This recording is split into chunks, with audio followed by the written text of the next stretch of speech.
네, 2023년 4월 24일 월요일 장 마감 방송 간략히 진행하도록 하겠습니다. 자, 오늘은 정현방에서 두 종목을 익절하고 한 종목 보충 플러스 한 종목을 신규 종가에 진입하면서 끝낸 하루고요. 전반적으로는 관망세를 유지했습니다. 시장이 계속 하루 종일 흐르는 그런 구조였기 때문에 장중에 뭐 무리하기보다는 끝까지 좀 지켜보면서 뭐 종가의 전략이 나오거나 아니면 여차하면 뭐 다음 날로 내일로 넘어가려고 했었습니다만 일단 이렇게 마감을 지었고요. OCI를 좀 끌고 오고 있었는데 대형주 중에서 OCI를 좀 비중이 높으신 분들도 계시고 할 거예요. 근데 어쨌든 얘가 내 27일에 분할 거래 정지 일정에 들어갑니다. 그래서 그 전에 웬만하면은 나오려고 했어요. 뭐 가격이 안 나오면 어쩔 수 없이 뭐 분할로 넘어가서 한 달 거래 정지를 좀 보고 분할된 법인 분할된 주식을 받아가지고 뭐 대응을 할까 이렇게도 생각해 봤는데 뭐 어느 정도 흐름이 상방으로 잡혔기 때문에 거래 정지 전에 엑시트를 결정을 했고요. 27일보다 3일 앞서서 12만 원 위에서 오늘 전체적으로 정리를 해서 수익 실현을 할 수 있었습니다. 그다음에 양지사 같은 경우는 제가 금요일에 종가 매수를 진행을 했는데 생각보다 제 생각 흐름과 좀 달리 갔어요. 원래 이제 시간에 약간 상한가급을 기대하면서 봤는데 투자 주의가 시간에 떠버리면서 원치 않는 구조가 나와서 제가 아침에 일찌감치 9시 되기 전에 8시 52분에 정혜원 카톡방에다가 먼저 올려드렸습니다. 이게 9시 전이기 때문에 모두 다 여기는 다 읽으셨네요. 그쵸? 지금 체크했는데 안 읽은 숫자가 하나도 없죠.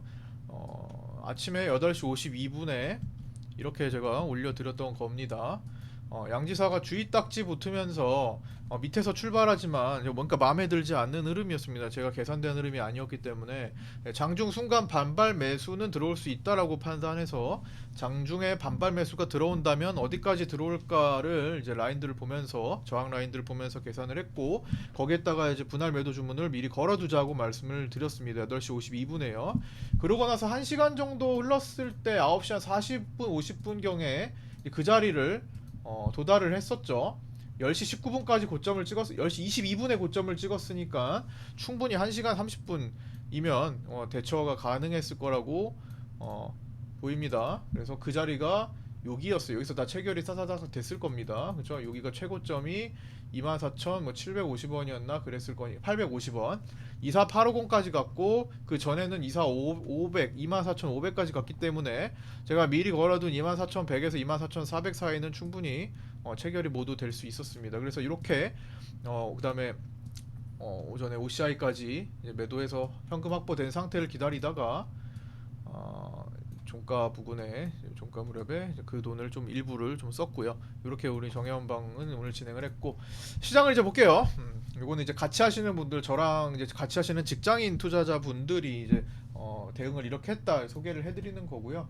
음, 그다음에 이제 시장을 보면은 이제 무역 마찰과 외교 갈등이 갑자기 지난주에 부각이 되기 시작했죠. 그래서 시장이 하락 조정폭이 조금 생겼는데 그러면서 이제 외국인도 금요일에 이어서 풋옵션을 지금 대량으로 들어왔습니다. 오늘 현재 기준으로 물론 옵션은 한 4시 반 5시 이렇게 확인하면 좀 바뀔 수는 있습니다만 일단 외국인들이 160억 매수로 지금 잡혀 있죠. 꽤나 큰 수량의 풋옵션 매수가 들어와 있습니다. 그러나 이제 선물은 보시면 외국인들이 팔다가 2시 정도 넘어가면서 한 2천억 가까이 2천억 넘게 팔다가 2시 정도 넘어가면서 2천억에서 플러스 1천억 됐으니까 3천억 정도 들어왔네요. 2시부터 종가까지 보다 싸진 자리에서 2천억 팔고 3천억을 샀으니까 외국인 입장에서는 어떻게 보면 선물에 대해서는 오늘 이득이죠. 그렇죠? 2천억을 고점에다가 고가에다가 팔고 더 낮은 자리에서 3천억을 샀던 거니까요. 그렇죠? 그러면서 외국인들 선물은 매수 전환이 됐는데 보안이 장 마감 직전에 속보가 있었습니다. 우크라이나 지원에 대해서 지금 갈등이 좀 생겼던 건데 지난주에 얘기했던 내용이죠. 전쟁 당사국과의 관계를 고려해야 한다는 속보가 장 마감 시간쯤에 떴습니다. 그래서 요것 때문에 외국인들이 오늘 저점 구간에서 다시 선물을 담지 않았나 이렇게 생각을 좀 해봅니다. 옵션은 좀 대량 품매수가 있었지만 주로 외국인들이 옵션을 공략한 행사가를 보면요 335에서 322.5예요. 이거 선물 지수로 좀 볼게요. 그 자리 335자리부터 322.5면요 이미 대부분이 달성돼 있는 내가격 자리입니다. 뭐 다는 아니지만 여기 일부 주로 베팅한 게 이제 335기 때문에 335 기준으로 봤을 때는 이미 내가격이에요. 그러니까 무슨 뜻이냐? 이미 프리가 비싸요. 프리가 가능성이 아주 높은 실현되기 가능성이 아주 높은 옵션 행사가라는 거예요.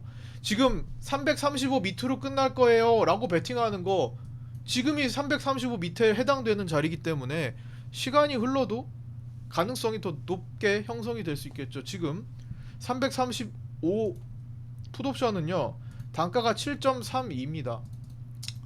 그쵸? 즉 얘를 많이 샀다라는 것은 비싼 걸 어마어마하게 사서 오늘 160억까지 끌어들이는 역할을 크게 했다라는 거예요. 가능성이 낮은 프리가 싼 것에 대량 베팅해서 끌어올린 게 아니라는 그 수량을 금액을 끌어올린 게 아니라는 거예요. 만약에 외국인들이 외가격에 오늘 집중된 베팅을 했으면 가능성이 높지 않은 곳에 집중 베팅을 했으면 외국인들 이상하다 이거 시장 급락시킬 것 같은데 이런 생각을 더 해볼 수 있을 거고요. 그 다음에 옵션에 등합이라는 게 있는데 등합이 지금 정상 프로세스 안에 있습니다. 등합의 구조가 계속 시간이 지날수록 줄어드는 그런 구간들에 있기 때문에 아직은 뭐 폭락을 얘기하는 그런 전조 증상은 나타나지 않고 있어요. 그래서 저는 지금 현재 방미 일정에 따른 어떤 무역 마찰 외교적 마찰이 슬쩍 있는 상태에서 그동안 올랐던 이격을 좀 줄이는 과정, 단기적 과정이라고 좀 생각을 하고 있습니다. 여전히 코스닥이나 코스피 쪽에 인버스 쪽에는 개인들의 매수가 더 많이 누적이 돼 있는 것도 사실이고요. 네.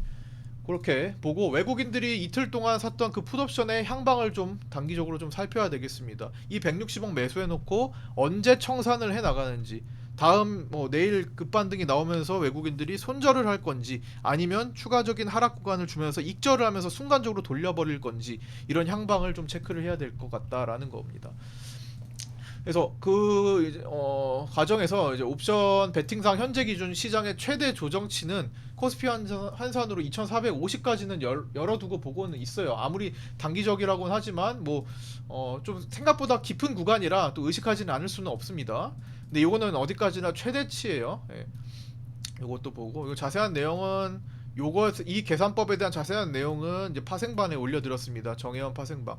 정혜원 파생방에 공부하러 들어오시는 분들 환영입니다. 여러분들 나중에 큰 무기가 될 수 있기 때문에 매매를 굳이 지금 안 하시는 분들도 공부하러 들어오신 분들이 꽤 많이 계세요. 아직 많지는 않지만 인원이 설문조사 해보면은 그냥 개념 공부하고 시장에 좀 시장 판단하는 데 있어서 조금 더 실력을 늘리고 싶으신 분들이 들어와 계십니다. 그래서 정회원 분들의 경우는 굉장히 제가 가격적으로 연간 50만 원 정도로 굉장히 부담을 줄여드렸기 때문에 요거는 이제 관심 있으신 분들 연락 주시면 되고요. 그 다음에 코스닥 3연음봉이 지금 발생을 했는데요.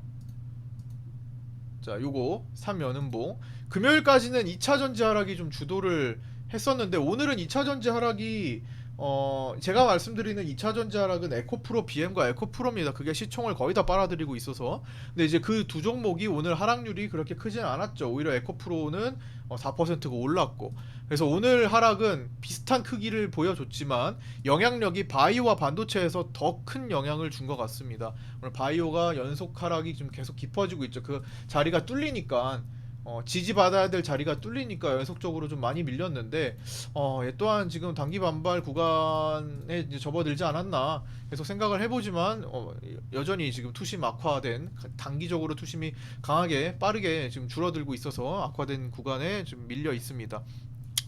3월 급락 구간과 비슷한 하락률을 또 코스닥이 보이고 있는 것도 체크를 해볼 만하죠. 이 구간 아직은 좀 퍼센테이지는 좀 못 미치긴 하지만 충분히 반발 매수가 나올 수 있는 구간에 접어들었다고 생각을 하고요. 좀 깊게 본다면 842타라는 830대까지 지지를 체크를 해야 될 것 같습니다. 이러면 2차전지 종목들이 내일도 추가 하락을 보여줬을 때 얘기겠죠. 좀 힘을 더 썼을 때 밑으로. 그 다음에 뭐 나스닥은 개인들이 80% 정도 숏포지션을 청산하지 않은 채 버티고 있습니다. 존버하고 있는 물량들을 아직도 80% 정도 롱 포지션에 비해서 더 높으니까 그것도 좀 참고해 주시고요. 그 다음에 오늘 특이 종목군들이 좀 나왔죠. 예. 다우데이터, 그 다음에 선광 이런 것들 지금 보면은 계속 자리를 크게 천천히 상승한 다음에 유지하고 있었던 거잖아요. 선광, 세방, 그 다음에 대성홀딩스가 그 중에서 왕이었죠. 대성홀딩스는 3년 넘게 지금 상승을 하고 있었으니까 3년간 하림지주, 그 다음에 서울가스, 삼천리, CJ는 뭐 같이 연관해서 좀 같이 내리긴 했네요. 지주사들이니까. 요 종목들이 오늘 하한가로 닫아버렸는데 뭐 정확한 것은 좀 시간이 지나봐야 알겠지만 대부분 SG 쪽에서 대량 매도가 나온 것 같고요. 신용 비율이 굉장히 높았던 종목들이에요. 뭐 10% 이상, 대부분 다 7% 이상의 신용 잔고를 보였고, 특히나 뭐 하림지주 같은 거는 신용 잔고가 하림지주가 아니라 대성홀딩스 이런 것들도 신용 잔고가 지금 7%, 그다음에 뭐 선광은 신용잔고가 12.5% 이렇게 굉장히 신용 비율이 높았던 거. 여기 다올투자 그것도 있죠. 잠깐만, 다올투자증권 얘도 신용 비율이 한 15% 가까이 되던 종목이에요. 이런 것들이 오늘 CFD 반대 매매다라는 얘기도 있고 여러 가지 얘기가 있는데 뭐 추정되는 이야기들은 뭐 좀 시간이 지나서 팩트가 나오겠죠. 어쨌든 중요한 것은 이렇게 조직적으로 움직였던 이런 작전성으로 좀 올랐던 것들은 언젠가 터진다라는 겁니다. 터지기 시작할 때 개인들이 그 터지는 자리를 여기서 커트해야지 이걸 못해요. 순식간에 빠지기 때문에 그 자리를 나는 그 움직이기 전에 빠질 거야 이거 못한다고요. VI 제도가 있는 한 절대로 못해요. 어떻게 합니까? 이거 순식간에 시작 딱 빠져서 한가 들어가는데 그러니까 이런 것들은 미리 그럴 가능성이 높기 때문에 미리부터 늦었으면 진입을 하지 말았어야 되는 게 맞고, 이건 작전. 옛날에 루보 생각나는 정도로 다단계로 아마 올렸을 가능성이 높습니다. 펀드를 조성해서 뭐 투자금을 모아서 밑에서 약간 다단계식으로 뭐 옮겨주고 막 그랬을 가능성도 있어요. 뭐 모르지만 나중에 이제 정황이 나오고 팩트가 나오겠지만 뭐 여러 가지 작전 방법이 있으니까요. 뭐 그런 데서 비비고 이기려고 들기보다는 어차피 못 먹어요. 위에서 접근한 사람들은 관심 끄고 우리가 할 수 있는 것에 최선을 다하는 게 중요하지 않겠나 이렇게 생각을 해봅니다. 우리가 할 수 있는 것들을 하나하나씩 해 나가면서 오랜 기간 동안 유지를 해 나가고 있는 거잖아요. 이제 롱런을 위해서는 자극적인 거, 그리고 좀 내가 하지 못할 만한 것들은 좀 제외하시면서 보셔도 충분히 이 시장에서 할 수 있는 것들이 많을 거라고 봅니다.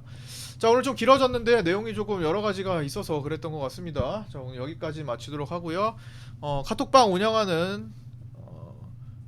운영하고 있습니다. 정보 공유 공개 카톡방에 입장하시고 싶으신 분들은 오른쪽 위에 화면에 있는 010-8719-2757로 문의 주시고요. 감사합니다. 네, 구독과 좋아요, 알림 설정도 부탁드리고요.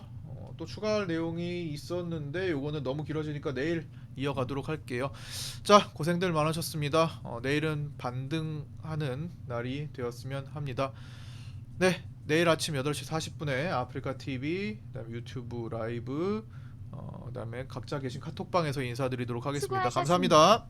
수고하셨습니다. 수고하셨습니다.